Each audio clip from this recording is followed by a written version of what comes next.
Well, first of all, congratulations. This must be a huge honor for you.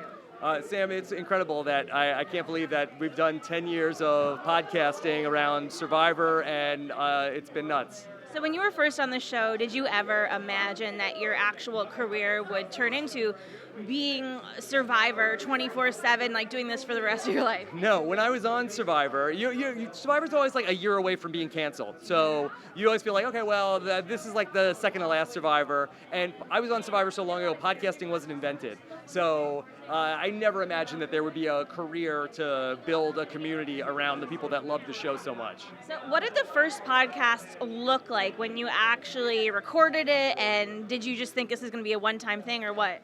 I didn't know who was listening. I didn't have a job. I was trying to just make something happen and like have something to put on my resume if I went to a job interview. And I had like a broken, used microphone. My wife had the microphone from GarageBand, and that's how it started. It sounded terrible, but I don't even know who was listening, but we just kept making them. And here we are 10 years later. So the new season, there's some new rules and then some old rules still Yeah. being applied. Like, what are your feelings about how that is all going to work out, what the challenges might be with the new rules? So they have the edge of extinction back, which means that people that get voted off have a second chance to get back in, which the fans are sort of like, they don't love it. And there's also an additional twist, which might make it a little more interesting, where people have like tokens, and you can get more tokens and trade them in for advantages based on relationships. It's complicated, but that we're hoping that it leads to some more excitement on the show. And I know you probably can't pick. It's like picking one of your babies. But, like, do you have some favorites out of the winners that are going to be on this season?